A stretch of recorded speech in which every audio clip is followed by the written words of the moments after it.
Welcome to Fast Effect Double Speed Magic the Gathering. Here we have Heather on Rainbow Depths against Matt on Death and Taxes. And it's tough to come up with a worse matchup for a Depths deck than Death and Taxes. I mean, my goodness, you have Caracas and Wasteland, which can't even be stopped with Thoughtseize, which is going to take a shot at Matt's hand. There is a Wasteland there, along with 3 cards that can stop the combo. We got Skyclave Apparition and Flicker Wisp, both which can handle the token, no problem. And then you have the Recruiter of the Guard, which can go get another answer. So just absolutely brutal. A Flicker Wisp is taken, but that Wasteland is going to be a huge problem. It's actually being used on the Urborg early here.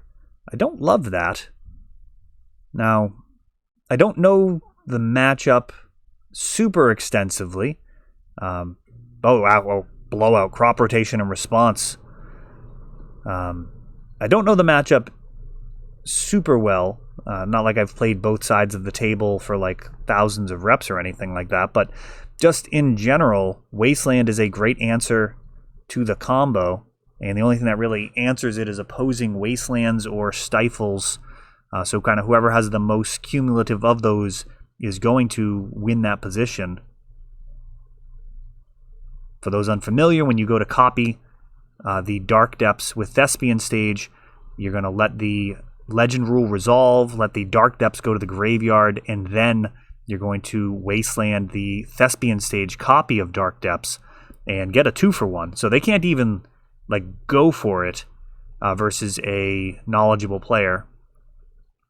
Because it will end up being a 2-for-1, which is just extremely difficult to rebuild from that type of blowout.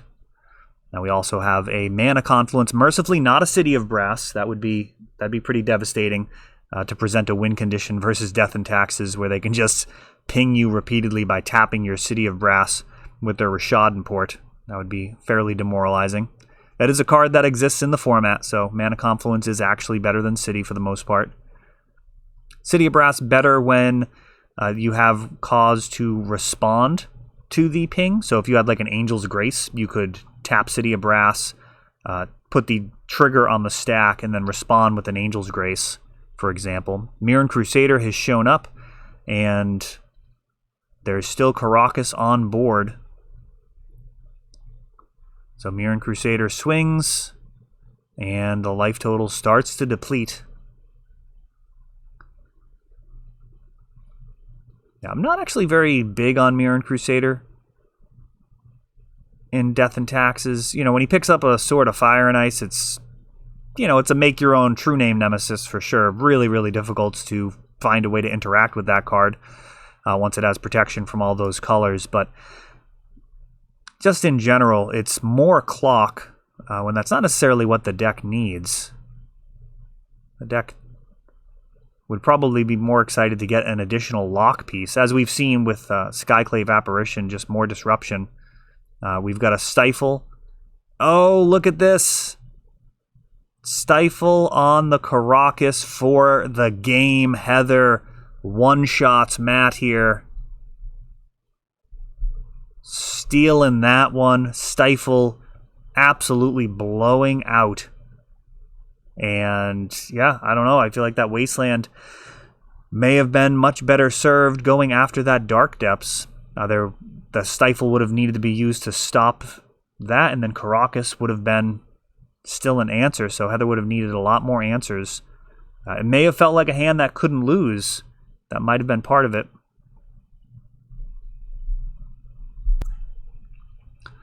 And we've got an Aether Vial leading out for Matt, which could make his disruptive creatures significantly better. Putting in a Flicker Wisp at instant speed. Very strong. Having access to a anti-Merit Lage. Oh, Pithing Needle. Will it stop Wasteland or Aether Vial? Let's see if this ends up getting activated. Traditionally, you're going to name Wasteland or Caracas in this matchup, but depending on Heather's hand, it may go after that Aether Vial, try and contain the situation.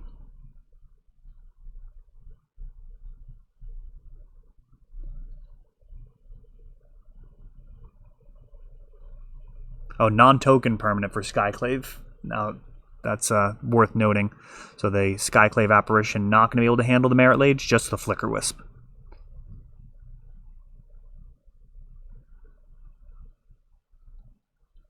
Though Skyclave can handle this Pithing Needle, if it comes to that. So Mother of Runes getting vialed in.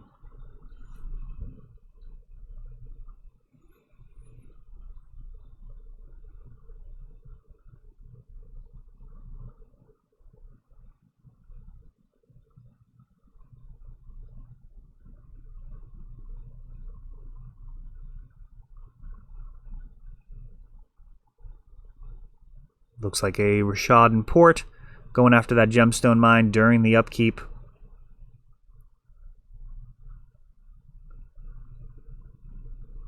Vampire Hexmage. Potentially get rid of the counters on Aether Vial, but more importantly, able to get rid of all of the counters on Dark Depths. I suppose Gemstone Mine would be an option as well. A lot of uses. An actual use would be to take care of Oko.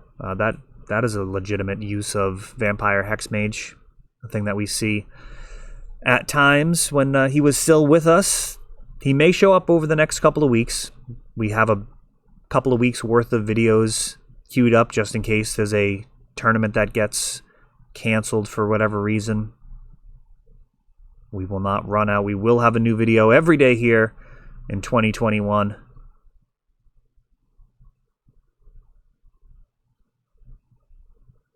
Looks like Heather's putting some thought into using that Lotus Petal and declining.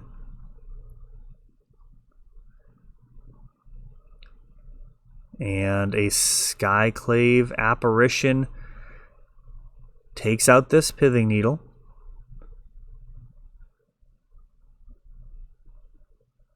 And Wasteland actually taking out the Dark Depths. When she was looking at that Lotus Petal, my initial thought was perhaps she has crop rotation for Urborg available to her. Oh, wow.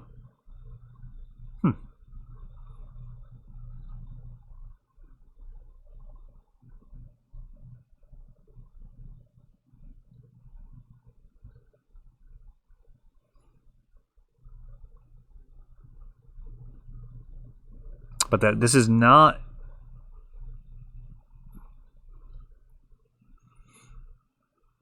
Dark Depths being played, and Vampire Hexmage shows up. Karakas right on cue. That Lotus Petal ready to stifle again if Heather has access to it.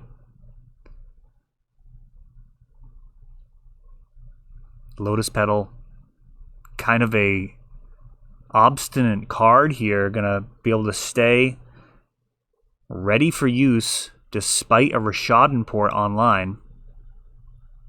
Urborg gets tapped, though Dark Depths can tap for black now, thanks to the Urborg. And here's the Thespian stage, allowing for another Vampire Hexmage.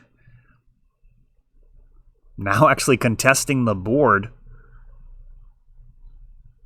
Though that is not a battle that Depths is going to win without that Merit Lage.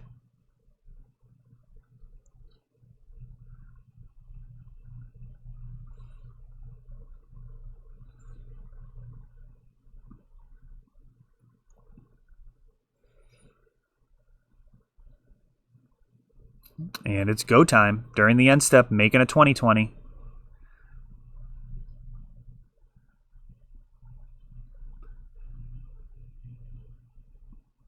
Oh, interesting. Not using Karakas immediately. We've got a Stifle. Vampire Hexmage takes out the counters from the Aether Vial. Oh, and there's still a sword, so all sorts of interactions there. Aether Vial activated, Vampire Hexmage making it so that Flicker Wisp would not be able to be put in. But ultimately, Matt has yet another answer in the form of Swords to Plowshares, and now it looks like he may, at this point, be pretty likely to get this game. Actually putting in a Flicker Wisp.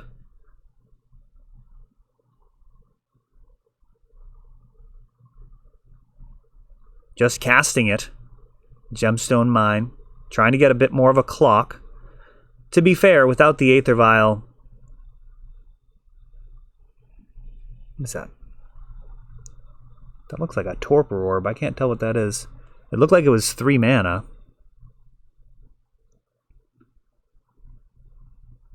Five damage comes across. Urborg got wastelanded. Rashad Port tapping down. Gemstone Mine. Yeah, and I cannot tell what this card is here. Let me know in the comments. Council's Judgment. Maybe getting rid of this problem permanent.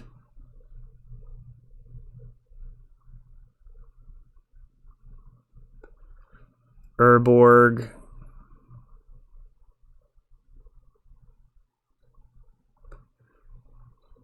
Five damage coming in.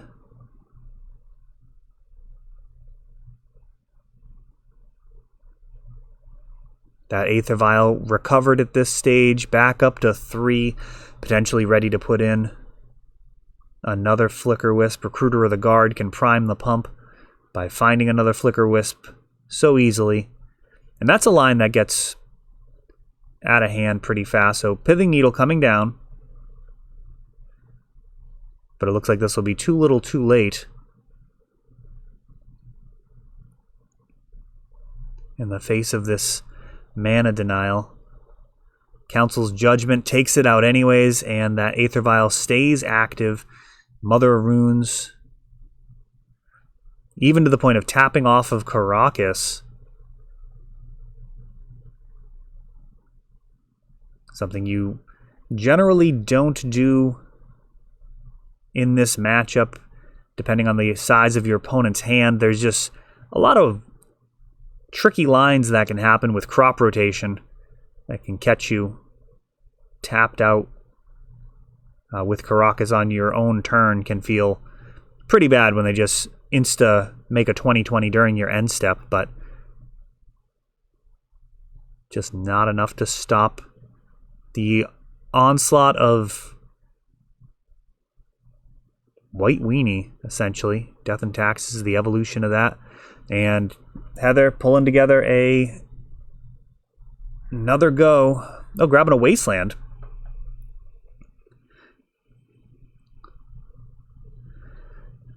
So Wasteland will be answer to the Karakas. And perhaps draw a Dark Depths off the top. No such luck. That is Matt's game, forcing a third. Heather will have the play this time. Though I'm not actually sure how important that is. It certainly would unlock a lot of fast wins. There's a handful of ridiculous hands that you could have just a unbeatable turn 1 versus Death and Taxes, thanks to either having Pithing Needle or Thoughtseize to handle whatever it is that they have in their hand.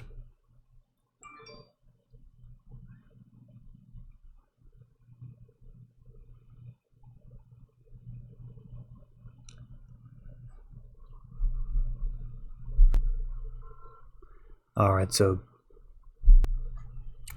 bunch of messages about Pokemon are just constantly coming in. Sorry for the glitch there.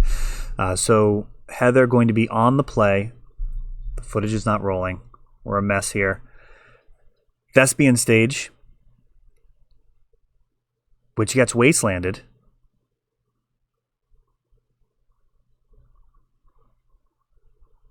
And I don't know if the inclusion of Stifle changes the dynamic. I feel like you still want to have your wastelands for the combo. That might not be correct. That is how I would play it. Sylvan, Safekeeper facing down with Aether Vial, a couple of very powerful 1-drops. The Safekeeper threatens to blank Swords to Plowshares, Karakas, Flicker Wisp, so many problem cards. And it looks like a crop rotation happening for Dark Depths. If this is a Vampire Hex Mage, this could be close to a wrap. So a 2020 getting made now before a Wasteland shows up. Matt's going to need 2 answers, probably a Swords to Plowshares and a Caracas.